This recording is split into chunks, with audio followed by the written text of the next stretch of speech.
বাংলাদেশী চলচ্চিত্র নতুন আরেকটি ছবির জন্য সমৃদ্ধ না হতে থাকে সেটা খুব জরুরি। অর্থাৎ বছরে ১-২টি তুফান না, স্বাভাবিকভাবে বছরের অন্যান্য সময় যদি আমাদের ছবিগুলো চলে তবেই সেটা সবার জন্য মঙ্গল এবং সেটি প্রত্যাশা করছেন অনেকে। এখানে প্রচুর শাকিব ভাইয়ের ফ্যানস আছে এবং আমাদের নিউ ইয়র্কের পুরো মার্কেটিং ক্যাম্পেইনটা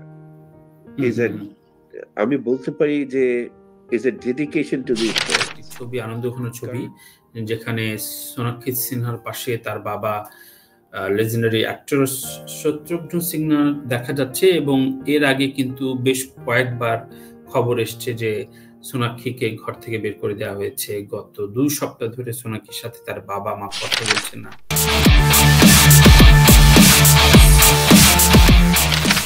আজকে প্রথম যে খবরটি নিয়ে আলোচনা করতে চাই সেটি হচ্ছে একটি ছবি এখন বিপণনের জায়গায় দেশ থেকে বেরিয়ে বিদেশের মাটিতে একটা বড় ধরনের রেভিনিউ জেনারেট করে। সেই ক্ষেত্রে দুটো মিলিয়েই মূলত সাকসেস স্টোরিটা তৈরি হয় এবং যেহেতু বিদেশি বেশ কয়েকজন ডিস্ট্রিবিউটরের সাথে আমার বেশ সখ্যতা রয়েছে এবং সর্বশেষ তুফান যিনি ডিস্ট্রিবিউট করছেন নিউ ইয়র্কে এবং আমেরিকা এবং কানাডায়, তার নাম রাজ হামিদ ভাইয়ের সাথে আমার দীর্ঘদিনের সম্পর্ক এবং তিনি বলছেন যে হাইপটা উঠেছে তাতে তুফান হাওয়ার যে রেকর্ড ছিল, অর্থাৎ ওভারসিজ মার্কেটে হাওয়ার সবচেয়ে বেশি আয় করা ছবি এ যাবৎ পর্যন্ত কানাডা এবং আমেরিকাতে বটেই, সেই জায়গায় সেই রেকর্ডটা ভাঙতে পারে। তারপরও আমি বলবো যে এর প্রচারণা স্ট্র্যাটেজিতে চেঞ্জ করা হয়েছে। আমি আপনাদের সাথে একটু শেয়ার করি। যেমন এই ছবিটি দেখছেন, এটি নিউ ইয়র্কের অন্যতম ব্যস্ততম এলাকা জ্যাকসন হাইটস এর ছবি এবং এই জায়গাটা বাঙালি পাড়া বলা হয়। সেই বাঙালি পাড়ায় দেখতে পাচ্ছেন যে অনেকেই ছবি তুলছে। আমি ঠিক কপিরাইট বিভিন্ন রকম জটিলতার জন্য ভিডিওটা আমি এসব প্লে করছি না, কারণ গান চলছে। সো এই জায়গায় বাংলাদেশি মুভি নিয়ে মুভি ইন্ডাস্ট্রিতে একটা বড় ধরনের চেঞ্জেস আসছে বাংলাদেশে। এটা খুবই গুড সাইন। কেউ কেউ বলছেন ১০০ কোটি টাকা ছাড়িয়ে যাবে, কেউ কেউ বলছেন এটি বাংলাদেশি ছবির রেকর্ড গড়বে, কেউ কেউ বলছেন প্রিয়তমার রেকর্ড ভাঙবে। সবকিছু বাইরে হাইপটা যতক্ষণ থাকে এবং এই ছবি নিয়ে যতদিন বাংলাদেশি চলচ্চিত্র নতুন আরেকটি ছবির জন্য সমৃদ্ধ না হতে থাকে সেটা খুব জরুরি। অর্থাৎ বছরে ১-২টি তুফান না, স্বাভাবিকভাবে বছরের অন্যান্য সময় যদি আমাদের ছবিগুলো চলে তবেই সেটা সবার জন্য মঙ্গল এবং সেটি প্রত্যাশা করছেন অনেকে। এখন বড় বাজেটের ছবি অনেক বড় রিস্ক থাকে, সেই টাকা লগ্নি উঠে আসার জন্য অনেক বড় বাজার সেটি পরিচালনা করতে হয়। সেই জায়গায় অবশ্যই প্রযোজকদেরও একটা বড় ধরনের ঝুঁকি থাকে। যাই হোক, আমি আপনাদের সাথে আজকে একটু শেয়ার করতে চাই শুরুতে যেটি বলছিলাম যে রাজ হামিদ ভাই যিনি নিউ ইয়র্ক অর্থাৎ আমেরিকা এবং কানাডায় ছবিটি ডিস্ট্রিবিউশন করছেন, ছবিটি রিলিজের আগে আমি জানেন যে তুফান বোধহয় কথা বলছি, মানে সত্যিকার ভাবে বেশ বড় বাজেটের ছবি। অরিজিনাল যে বাজেট করা হয়েছিল আমি যতদূর জানি, আমি আমার নলেজ থেকে বলছি, আমি এক্স্যাক্টলি কোনো পেপার ওয়ার্ক দেখিনি বা সেরকম কিছু দেখিনি, কিন্তু ওটা থেকে বেশি খরচ করতে হয়েছে। কারণ আপনি দেখেন আপনার ইনফ্লেশনের জন্য সবকিছু খরচ বেড়ে গেছে, আমরা এখানে টের পাচ্ছি। হ্যাঁ, সো আমরা একটা টিকিট যেটা আমরা ১২ টাকায় সেল করতাম এখন ১৫ টাকার নিচে আমরা পাচ্ছি। এখানে প্রচুর শাকিব ভাইয়ের ফ্যানস আছে এবং আমাদের নিউ ইয়র্কের পুরো মার্কেটিং ক্যাম্পেইনটা আমি বলতে পারি যে is a dedication to this fans. কারণ আমি তাদের সেলিব্রেট করতে চাই। শাকিব ভাইয়ের যে ২৫ বছর হয়েছে প্লাস এই যে ফ্যানরা আছে, আপনি বিশ্বাস করবেন না আমি এটা বলবো কিনা লাইভে, বাট আমি পার্সোনালি জানি, কারণ আমি যখন নিউ ইয়র্কে যাই আমি কিন্তু ঘরে রান্না করি না। আপনারা জানেন যে এসবিএফ এর রিচ অনেক বেশি, ওদের ইয়েটাও বেশি, কিন্তু বাংলা ছবির ক্ষেত্রে আমি এতটুকু বলতে পারি, বাংলাদেশি ফিল্মসের ক্ষেত্রে আমরা বাংলাদেশি ফিল্মস চালিয়ে যে মার্কেটিং ইন্টেলিজেন্সটা আমরা গ্যাদার করেছি, যে ডাটাটা গ্যাদার করেছি, এটা খুবই এই ফিল্মটার জন্য খুব খুব ক্রুশিয়াল হবে, বিশেষ করে নির্মিতে। আমরা দেখছিলাম এতক্ষণ রাজ হামিদ ভাইয়ের কথা, যিনি ইন্টারন্যাশনাল ডিস্ট্রিবিউটর বাস্কো ফিল্মসের কর্ণধার, এবং এই মাসেই শুরু হতে যাচ্ছে তুফান নিউ ইয়র্ক এবং কানাডায়। এছাড়াও সিডনিতে রিলিজ পাচ্ছে, সেখানেও প্রি বুকিং ব্যাপক তোলপাড়া অবস্থা। এবার একটু প্রসঙ্গ পাল্টায়। যে প্রসঙ্গ নিয়ে আমি কথা বলবো সেটি নিয়ে আসলে গত কয়েকদিন ধরে চর্চা হচ্ছে। তবে এ সম্পর্কে একটি কথাই শুধু বলা যায় যে যার বিয়ে তার খবর নাই, পাড়াপড়শির ঘুম নাই, ব্যাপারটা এরকম। অর্থাৎ সোনাক্ষী সিনহা এবং তার যে বারবার বলা হচ্ছে যে মুসলিম কে বিয়ে করার যে বিষয়টা, এবং সোনাক্ষী এবং জাহির ইকবালের বিয়ে, এবং তাদের খুবই চমৎকার একটি ছবি, আনন্দঘন ছবি, যেখানে সোনাক্ষী সিনহার পাশে তার বাবা লেজেন্ডারি অ্যাক্টর শত্রুঘ্ন সিনহা দেখা যাচ্ছে। এবং এর আগে কিন্তু বেশ কয়েকবার খবর এসছে যে সোনাক্ষীকে ঘর থেকে বের করে দেওয়া হয়েছে, গত 2 সপ্তাহ ধরে সোনাক্ষীর সাথে তার বাবা মা কথা বলছে না, এসব খবর আমরা পেয়েছি। এবং সর্বশেষ সোনাক্ষী বিয়ের আগে কপিল শর্মা শোতে অ্যাটেন্ড করেন, সেখানেও কিছুটা মজা করে কপিল শর্মা বলতে লাগছিলেন যে তিনি বিষয়টা যেহেতু জানেন এবং ইন্ডাস্ট্রির ঘটনাগুলো যেহেতু অনেকেই উপস্থাপক বলি বা শোবিজ কর্মীরা জানেন, তো সেই জায়গায় যখন হিন্টস দেওয়া হচ্ছিল তখন সোনাক্ষী নিজেই বলছিলেন যে আমি বিয়ে করার জন্য তো প্রস্তুত। তো সেই সময় মূলত তার বাবা মার সাথে দ্বন্দ্ব চলছিল, এটা একাধিক ইন্ডিয়ান মিডিয়া খবর প্রকাশ করে। যাই হোক, তারপরও জামাইকে মেনে নেয়া এবং কন্যার অবশ্যই আবদারের সেই জায়গাটা তো থাকেই। সুতরাং আনন্দবাজারও চমৎকার করে লিখেছে এবং লিখেছেন যে যদিও বিয়ে করতে যাওয়ার আগে বান্দ্রার একটি মসজিদ থেকে বেরোতে দেখা যায় জাহিরকে, তারপর থেকে উৎকণ্ঠা কখন নববধূর রূপে দেখা যাবে সোনাক্ষী, অবশেষে প্রকাশ হল দম্পতি ছবি।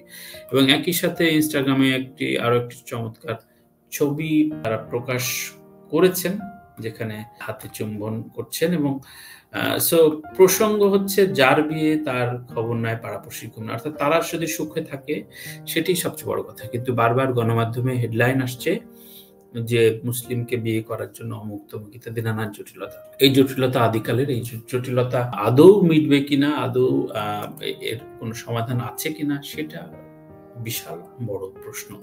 প্রসঙ্গ আবারও পাল্টায়, সেটা হচ্ছে দুবাইয়ের সাকিবের নায়িকা ইদিকার সঙ্গে মঞ্চ মাতালেন। এই ধরনের হেডলাইন পড়তে এবং খুব বেশ ভালো লাগে। এবং জাগো নিউজ করেছে নীরব এবং ইদিকা পালকে দেখাচ্ছে। ইদিকা পাল যেহেতু তার ক্যারিয়ার গ্রাফে প্রিয়তমার পরে এর বড় লার্জার স্কেলে তার কোনো নতুন ছবি নাই, সুতরাং তাকে বারবারই এভাবে কানেক্ট করতে হয় বা কানেক্ট করাতে হয় যে তিনি শাকিব খানের নায়িকা। কলকাতার ইন্ডাস্ট্রির একজন খুবই জনপ্রিয় সিরিজের ধারাবাহিক নাটক চলছিল, সুতরাং সেখানে ইদিকা পালকে এখন প্রিয়তমার নায়িকা হিসেবে চেনা হয়। যদিও এর পরবর্তীতে পরপর 2টি ছবি আসবে, যার বিপরীতে ইদিকা পালের বিপরীতে রয়েছে শরীফুল রাজ। সুতরাং এখন দেখার বিষয় মূলত যে শাকিবের নায়িকা থেকে শরীফুল রাজের 2টো ছবি কেমন ব্যবসা করে বা সেটিতে দর্শক কৌতূহল কেমন আসে। একটি কবি আর একটি সাহেব। একটি কবি হাসিবুর রেজা কল্লোল পরিচালিত এবং সাহেব পরিচালনা করছেন সাইদ চন্দন, প্রযোজনা করছেন আশাদ আদনান, যিনি প্রিয়তমার প্রযোজক ছিলেন। 2টি কমেন্ট রয়েছে, আমি একটু পড়ি। এমডি তসলিম লিখছেন, আসসালামু আলাইকুম ভাই, কেমন আছেন? 28 তারিখ কোন কোন জায়গায় রিলিজ হবে জানাবেন প্লিজ। আর আমরা চাই ইন্ডিয়াতে এখন রিলিজ না দেখ, কারণ পাইরেসির ভয় আছে। এটা অনেকেই বলছেন, অনেকেই আলোচনা করছেন যে ভারতে চলে গেলেই এটি পাইরেসি হয়ে যায় যে কোনো ছবি। সেটি এর আগে অনেকেই সন্দেহ প্রকাশ করছেন, কারণ এটা প্রমাণিত সত্য না যে সুড়ঙ্গ এবং প্রিয়তমা 2টি পাইরেসি হয়েছে ভারত থেকে। এটা অনেকেই নেটিজানরা বা একাধিক তারকার ভক্তরা বলার চেষ্টা করছেন যে এটি ওখান থেকে পাইরেসি হয়েছে। পাইরেসি আসলে কোথা থেকে হয়েছে বা সেটি ডিকটেট করার বিষয়টি ঠিক প্রমাণিতভাবে গণমাধ্যমে আসেনি। শাবাব আহমেদ লিখছেন, বাংলাদেশি প্রযোজকদের বুঝতে হবে যে 50, 60, 70, 80 লাখ দিয়ে কোয়ালিটি সিনেমা বানানো পসিবল, তাহলে ইন্ডাস্ট্রি ঘুরে দাঁড়াবে। শাবাব খুবই চমৎকার বলেছেন যে বাজেট এক্সিট করে গেলে সেটির সেই লগ্নি উঠে আসাটা খুবই টাফ, যেটি রাজকুমার থেকে বোঝা যায়। প্রযোজক খুবই স্ট্রাগলের ভেতর দিয়ে গিয়েছেন। সুতরাং এটি এখনই বলার অপেক্ষা রাখে না যে বাজেট একটা বড় ফ্যাক্টর। তাই 50, 60, 70, 80 আপনি যে অঙ্কটা দিয়েছেন এটি অবশ্যই প্রযোজক টার্ম বা ইন্ডাস্ট্রি বাঁচানোর জন্য খুবই খুবই জরুরি। আমি ছিলাম মূলত দুবাই শোর ক্ষেত্রে আরেকটা বিষয় একটু আলোচনা করতে চাই। দেখেন, এই দুবাই শোতে অবশ্যই নীরব এবং ইদিকা পাল পারফর্ম করেছেন আরো অনেকে, কিন্তু একই সাথে একাধিক ব্রড শোতে যিনি অবধারিত শিল্পী হিসেবে থাকছেন তার নাম জায়েদ খান। আমরা এক অদ্ভুত সময়ের ভেতরে দিয়ে যাচ্ছি, যে সময় একই সাথে তুফানের মতো বড় বাজেটে খুব দারুণ অভিনয় শাকিব খানের, সেটি প্রশংসা পাচ্ছি বা প্রশংসা করছেন অনেকে। অন্যদিকে ওভারসিজ শোতে, ইভেন কানাডার একটি মিউজিক ফেস্টেও অন্যতম অতিথি হিসাবে জায়েদ খান যাচ্ছেন। সো এটি একটা অদ্ভুত ডিলেমা যে জায়েদ খানের ক্যারিয়ারে কোনো ধরনের ছবি নেই বা বলার মতো কাজ নেই, কিন্তু একাধিক প্ল্যাটফর্মে মাতিয়ে বেড়াচ্ছেন এবং দর্শক কৌতূহলের জায়গায় আসছেন। সেই কৌতূহলটা কোন সেন্সে বলা হচ্ছে সেটি বড় প্রশ্ন, এবং সেইটি দেখার মতো বিষয় নয়, কিন্তু তার ডিমান্ড একইভাবে ওভারসিজ যেমন জায়েদ খান এবং লোকাল হলে দারুণভাবে লক্ষ্য করা যাচ্ছে শাকিব খানের এই দৌরাত্ম। সুতরাং একই দর্শক, যদি বলি একই দর্শক কৌতূহলী হয়ে জায়েদ খানকে স্টেজে দেখছেন, আবার সেই দর্শক কি শাকিব খানকে দেখার জন্য হলে যাচ্ছেন কিনা, এটি একটা বড় প্রশ্ন। আপনারা জবাব দেবেন।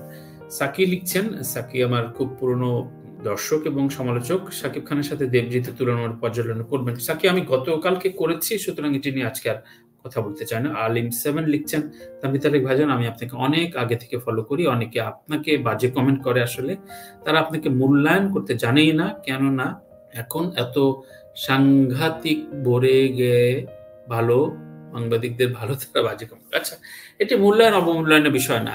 কাজ করলে বিভিন্ন রকম ভাবে সেটি যারা গালিগালাজ করার অভ্যেস তারা করবেই, বা তাদেরকে নিয়ে আসলে গুরুত্বের জায়গাটা রাখাটাও মুশকিল, রাখাটা উচিত না।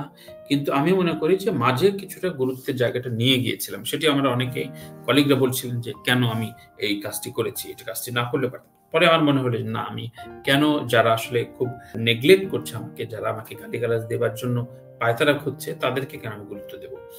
সুতরাং আপনাদের এই ছোটখাটো ভালোবাসাগুলো এবং অল্প সংখ্যক ভালোবাসাগুলো নিয়ে আমি থাকতে চাই।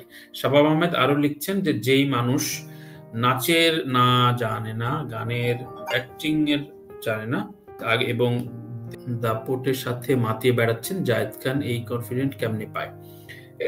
এটা অবশ্যই অ্যাপ্রিসিয়েটেবল, কারণ এই কনফিডেন্টের তো আসলে খুব এই জায়গাটাও তো খুব জরুরি। সুতরাং এই জায়গাটা তো আপনি তাকে দিচ্ছেন। যে আয়োজকরা গত কয়েক মাস ধরে মালয়েশিয়া বলি, সিডনি বলি, মেলবোর্ন বলি, লন্ডন বলি, দুবাই, কানাডা, এই নিউ ইয়র্কে, লস অ্যাঞ্জেলেসে, সুতরাং আপনি দেখেন মিনিমাম 8 থেকে 10টা বড় বড় শহরে, বিশ্বের বড় বড় শহরে এবং ইউরোপে তারা যাচ্ছেন, এবং সেই জায়গায় মূল আকর্ষণের জায়গা অনেক বড় বড় শিল্পীরা যাচ্ছেন, এবং জায়েদ আমার দেশি ভাই, তিনিও যাচ্ছেন। তিনি যাচ্ছেন কিন্তু তার কোনো ছবির ক্যাম্পেইনে না, কোনো পারফরমেন্সের ক্যাম্পেইন না, কিন্তু যাচ্ছেন একটি ভাইরাল কন্টেন্টকে পুঁজি করে, এবং তার একটি গান রয়েছে, বিড়ি খেলে হয় ক্যান্সার। সুতরাং দর্শক বোঝা আসলে মুশকিল। আমার প্রশ্নটা সেখানে যে একই দর্শক হয়তো সেটা এন্টারটেইন করছেন, আবার তুফানও এন্টারটেইন করবে, দর্শক মাপাটা মুশকিল। You daily blog thumbs up দিয়েছেন। সাকিব বিগ বাজেট মুভিতে তথা আরশাদ আদনান প্রযোজিত মুভিতে কেন আসিফ আকবরের মতো কণ্ঠশিল্পীকে কাজে লাগানো হচ্ছে না, এটা আমারও খুব বড় প্রশ্ন। আসিফ আকবর থেকে শুরু করে বেশ কজন শিল্পী আমি বলতে চাই, যেমন কুমার বিশ্বজিৎ দার গান, আসিফ আকবরের গান, হাবিবকে অনেকদিন পর তুফানে ইউজ করা হলো, thanks to Raihan Rafi and all the team.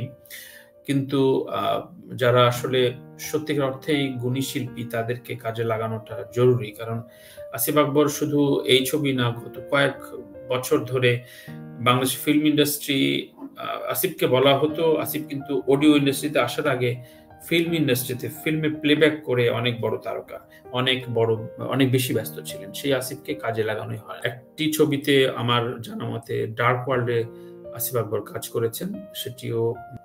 যদি একটা ফোন এসছে আমাদের ফোন কলে। হ্যালো হ্যালো,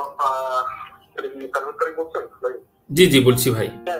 আমার একটা প্রশ্ন ছিল, আমার সাদা ভাই আপনার কমেন্ট করছিলাম ভাই, ইংরেজিতে যেরকম ওই যে আপনার অনেক রাউন্ড থেকে বৈঠক হয়, যেখানে অনেক অ্যাক্টরসরা, রাইটাররা, ডাইরেক্টররা এসে গোল করে বসে ওরা ডিসকাস করে, সিনেমা নিয়ে চর্চা করে।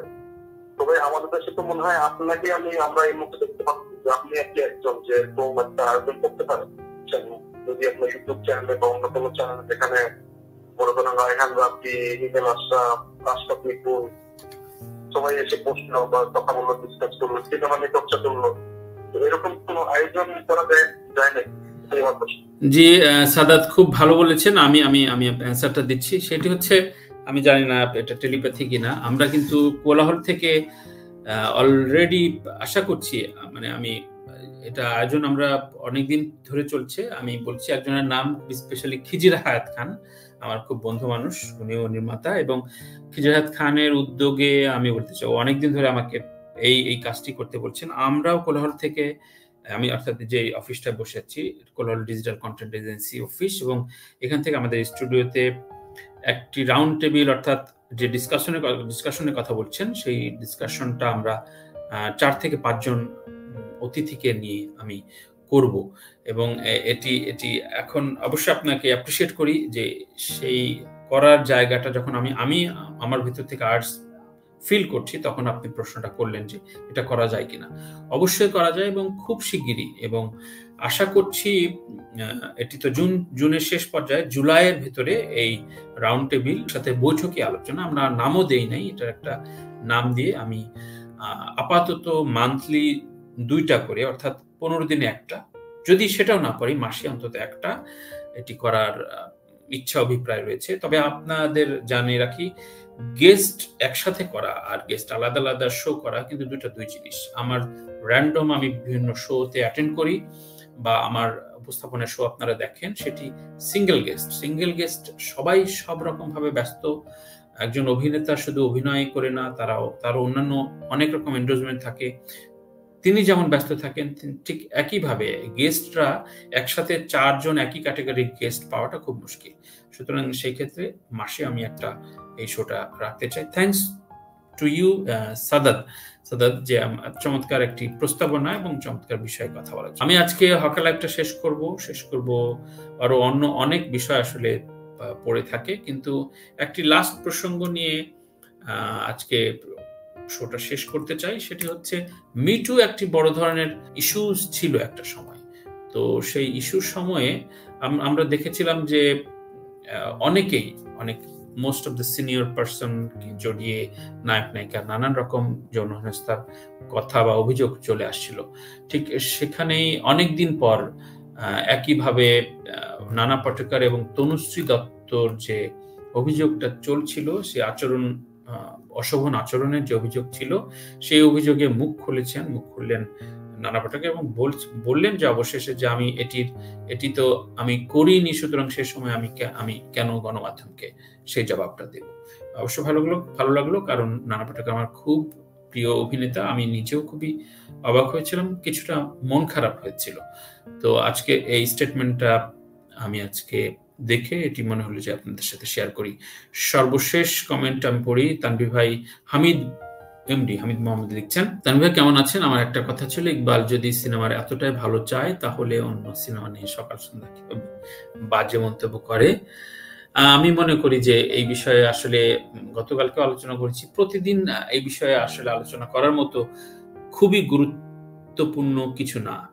জানিয়ে রাখি, কালকে রাত 8টায় আমরা আলাপ করছি, আড্ডা দিচ্ছি শ্যামল মলার সাথে, অভিনেতা শ্যামল মলা। তার একটি ছবি মুক্তি পেয়েছে আগন্তুক নামে, আগন্তুক পূজাচেরির সাথে, শ্যামল মলার সাথে।